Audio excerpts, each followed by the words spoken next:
Hi అండి, నమస్తే. నా పేరు Sandhya. It's me Sandy Reena YouTube ఛానల్కి మీ అందరికీ స్వాగతం అండి.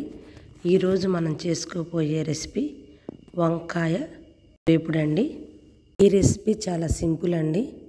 పప్పుచారులోను రసంలోను ఇన్స్టెంట్గా మనం చేసుకోవచ్చండి.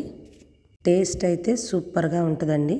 చాలా తక్కువ ఇంగ్రీడియంట్స్తో ఈ వేపుడు చేసుకోవచ్చండి. ఈ రెసిపీకి కావలసిన పదార్థాలు: వంకాయలు చిన్న సైజు సన్నగా ఉండాలండి, కారము, పసుపు, ఉప్పు, గరం మసాలా కానీ చికెన్ మసాలా కానీ ఏదీ లేకపోతే ధనియా పౌడర్ అయినా చాలండి. ముందుగా ఒక బౌల్ వాటర్ తీసుకోవాలండి. 1 స్పూను సాల్ట్ అందులో వేసుకోవాలండి. వంకాయలు మనం కట్ చేసుకొని అందులో వేసుకుంటే వంకాయలు పాడవకుండా ఉంటాయి. లేదు అంటే చేదు వస్తుంది అంటారు.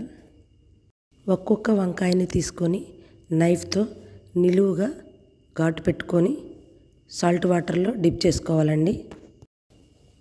మరొక బౌల్ తీసుకొని అందులో కారము, సాల్టు, పసుపు, గరం మసాలా అన్నీ మిక్స్ చేసుకోవాలండి.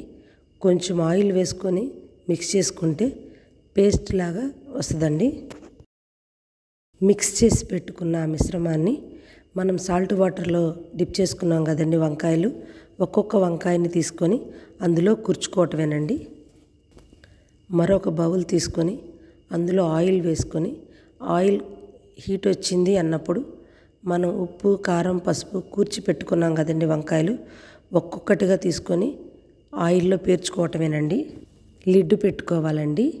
చిన్న మంట మీద 5 మినిట్స్ కుక్ చేసుకుంటే సరిపోతుందండి. వంకాయ అనేది చాలా త్వరగా కుక్ అవుతుందండి. మధ్య మధ్యలో మనం చూసుకోవాలండి వంకాయ అన్ని వైపులా కుక్ అయిందా లేదా అని. ఈ రెసిపీని నేను మా పెద్దత్తయ్య గారి దగ్గర చూశానండి. 5 మినిట్స్లో ఆవిడ నాకు చేసి పెట్టారు. టేస్ట్ అయితే సూపర్గా ఉందండి. అందుకని ఈరోజు నేను ఈ వీడియో చేశానండి. ఎంతో టేస్టీ అయిన మన వంకాయ వేపుడు రెడీ అండి. నా వీడియో కనుక మీకు నచ్చితే లైక్ చేయండి, షేర్ చేయండి, సబ్స్క్రైబ్ చేయండి. ఇట్లు మీ సంధ్య.